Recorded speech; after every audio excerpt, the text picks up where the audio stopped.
1 अक्टूबर 2023 की पेंशन महारैली के बाद डैमेज कंट्रोल में जुटी केंद्र सरकार। जी हां दोस्तों, एक महत्वपूर्ण जानकारी केंद्रीय कर्मचारियों के लिए आपको बताना चाहेंगे कि 1 अक्टूबर 2023 को लाखों की संख्या में केंद्रीय कर्मचारी, राज्य कर्मचारी सभी मिलकर दिल्ली के रामलीला मैदान में इकट्ठा हुए थे। और इस मीटिंग के बाद ये स्पष्ट हो चुका है कि हर एक राजनीतिक पार्टियां ये जान चुकी हैं कि जो राजनीतिक पार्टी कर्मचारियों के पक्ष में काम करेगी वही देश पर राज करेगी, क्योंकि केंद्रीय कर्मचारियों ने ये ऐलान किया है 1 अक्टूबर 2023 की पेंशन महारैली के दौरान कि जो राजनीतिक पार्टी सरकारी कर्मचारियों को पुरानी पेंशन का लाभ देगी वो ही राजनीतिक पार्टी देश पर राज करेगी।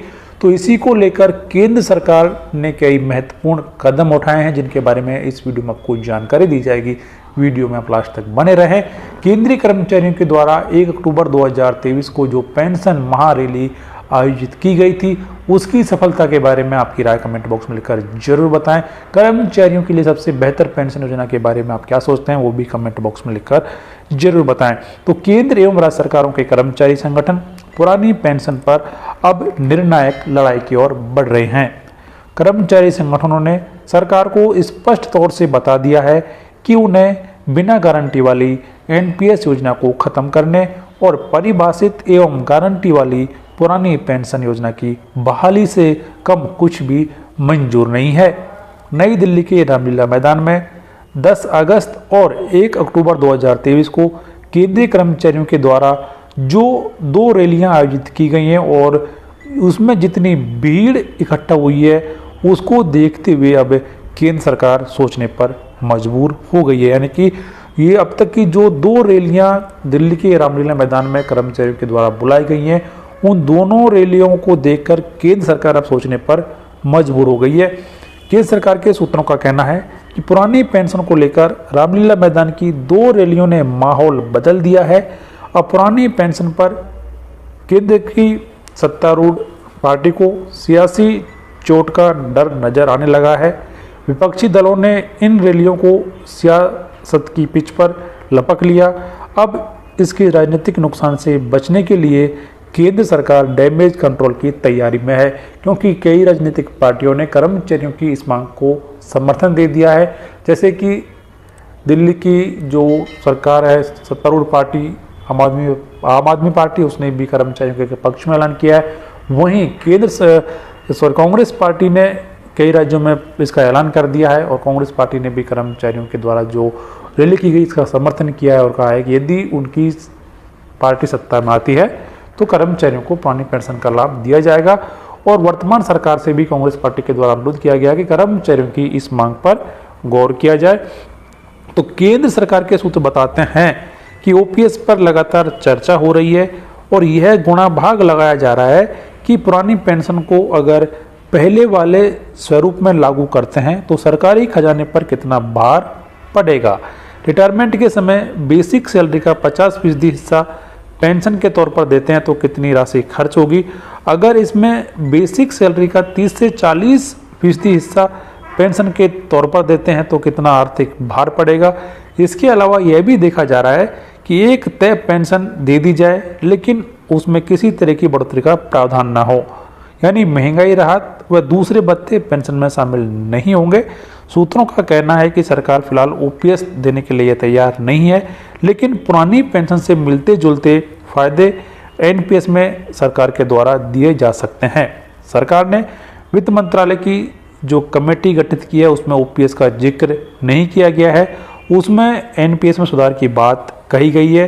कांग्रेस पार्टी शासित प्रदेशों में ओपीएस लागू की जा रही है और दिल्ली के रामलीला मैदान में 1 अक्टूबर को ओपीएस की मांग को लेकर हुई रैली के बाद कांग्रेस के कई मुख्यमंत्रियों ने इसके समर्थन में ट्वीट किए और ये भी कहा कि जब अन्य राज्य सरकारें ओपीएस को लागू कर सकती हैं तो केंद्रीय कर्मचारियों के लिए ओपीएस लागू क्यों नहीं किया जा सकता। तो ये अब एक महत्वपूर्ण जानकारी निकल कर आ रही है कि केंद्र सरकार अब ये सोचने पर मजबूर होती नजर आ रही है कि किस तरीके से कर्मचारियों को अपने पक्ष में किया जाए और कर्मचारियों को एनपीएस के बदले कोई गारंटीड पेंशन का लाभ दिया जाए। तो इसके बारे में आपकी राय कमेंट तो बॉक्स में देश भर के लाखों पेंशन भोगियों की पेंशन एरियर महंगाई भत्ते को लेकर बहुत ही बड़ी खबर आ चुकी है। साथ ही साथ पेंशन बढ़ोतरी को लेकर बहुत ही बड़ी खबर है। तो दोस्तों पूरी खबर को जानेंगे उससे पहले आप इस वीडियो को अपनी तरफ से लाइक कर दीजिए, क्योंकि आपकी लाइक ही हमारी मेहनत का फल होता है। और चैनल में पहली बार आए हो या अभी तक सब्सक्राइब नहीं किए हो तो फटाफट सब्सक्राइब जरूर कर लीजिए। दोस्तों पेंशन एरियर महंगाई भत्ते की खबर को जानेंगे थोड़ी देर में। उससे पहले आपके लिए अन्य बड़ी खबरें निकल कर आ रही है जो कि आपके लिए जानना बेहद ही जरूरी है। तो चलिए दोस्तों पहली बड़ी खबर की ओर चलते हैं। जी हाँ दोस्तों पहली बड़ी खबर आ रही है देश भर के लाखों पेंशन भोगियों के लिए। यहाँ पे दोस्तों कांग्रेस ने नई विकलांगता पेंशन को बताया सैनिकों के सम्मान पे चोट, छावनी बोर्ड खत्म करने पे पूछे सवाल। जी हाँ दोस्तों यहाँ पे आपको बता दूं कि केंद्र सरकार ने विकलांगता पेंशन को लेकर एक इंपॉर्टेंट सर्कुलर जारी किया है। उसके बाद कांग्रेस का पलटवार आया है, जिसमें कर्नल रोहित चौधरी ने कहा है कि सेना में डिजेबिलिटी पेंशन के दो हिस्से थे, एक सर्विस एलिमेंट और दूसरा डिजेबिलिटी एलिमेंट। जो सैनिक सेवा के बाद स्वस्थ वापस आते थे उन्हें सर्विस एलिमेंट मिलता था, जिन्हें सेवा के दौरान किसी तरह की डिजेबिलिटी हो जाती थी उन्हें डिजेबिलिटी एलिमेंट मिलता था। यहाँ पे दोस्तों कांग्रेस पार्टी ने केंद्र सरकार की इस पेंशन पॉलिसी को देश की सैनिकों के सम्मान के साथ विश्वासघात बताया है। विकलांगता पेंशन के नए नियम को कांग्रेस पार्टी के पूर्व सैनिक विभाग के राष्ट्रीय अध्यक्ष कर्नल रोहित चौधरी ने सीमा पे खड़े सैनिकों के मान सम्मान पे सर्जिकल स्ट्राइक करार दिया है। चौधरी ने कहा कि अगर मोदी सरकार सेना के साथ खड़ी होती तो आज सैनिकों को सही वन रैंक वन पेंशन मिल जाती। यहाँ पे दोस्तों कर्नल चौधरी ने कहा कि सेना में डिजेबिलिटी पेंशन के दो हिस्से होते थे, एक सर्विस एलिमेंट और दूसरा डिजेबिलिटी एलिमेंट। जो सैनिक सेवा के बाद स्वस्थ वापस आते थे उन्हें सर्विस एलिमेंट मिलता था, जिन्हें सेवा के दौरान किसी तरह की डिजेबिलिटी हो जाती थी उन्हें डिजेबिलिटी एलिमेंट मिलता था। इन दोनों को मिलाकर डिजेबिलिटी पेंशन बनती थी। अब इस पॉलिसी के जरिए डिजेबिलिटी एलिमेंट को खत्म कर दिया गया है। इसका नाम बदलकर इम्पेयरमेंट रिलीफ रख दिया गया है। अब ये पेंशन न रहकर एक्स ग्रेसिया अमाउंट होगा। यह पूरी तरह से सेना के कामकाज के खिलाफ है। अगर दोस्तों इसके बारे में आप डिटेल में जानना चाहते हैं तो कमेंट में यस टाइप जरूर कीजिए, तो मैं डिटेल में एक वीडियो बना के आपको प्रोवाइड कर दूंगा। वहीं दोस्तों अगली बड़ी खबर आ चुकी है देश भर के लाखों पेंशन भोगी जिनकी उम्र 80 साल या उसके ऊपर हो गई है तो उनके लाइफ सर्टिफिकेट भरने की प्रक्रिया शुरू हो गई है। आप घर पे बैठे ही लाइफ सर्टिफिकेट भर सकते हैं। केंद्र सरकार ने एक सर्कुलर जारी किया है जिसमें कहा है कि बैंक के कर्मचारी अब बीमार पेंशन भोगियों के घर पे जाके लाइफ सर्टिफिकेट भरेंगे, तो आप घर पे बैठे ही लाइफ सर्टिफिकेट जमा करवा सकते हैं। वहीं दोस्तों अगली बड़ी खबर आ रही है सीनियर सिटीजन के लिए।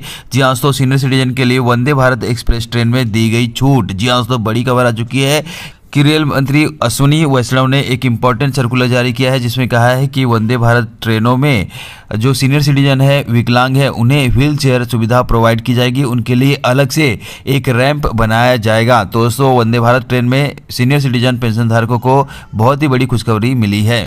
वहीं दोस्तों अगली बड़ी खबर आ चुकी है डीए को लेकर। जी हाँ दोस्तों डीए का अनाउंसमेंट ना होने से कर्मचारी और पेंशन भोगी नाखुश दिखाई दे रहे हैं। उन्हें लग रहा है कि डीए का अनाउंसमेंट होगा या नहीं होगा, क्या उनकी डीए को रोक तो नहीं दिया जाएगा। ऐसे में दोस्तों पेंशन भोगी हो या कर्मचारी हो सभी लोग ऐसा कयास लगा रहे हैं। लेकिन दोस्तों यहाँ पे आपको बता दूं कि कल आपके डीए का अनाउंसमेंट होने वाला है। जी हाँ दोस्तों केंद्रीय कैबिनेट की बैठक कल फिक्स कर दी गई है, कल इसका ऐलान हो जाने वाला है।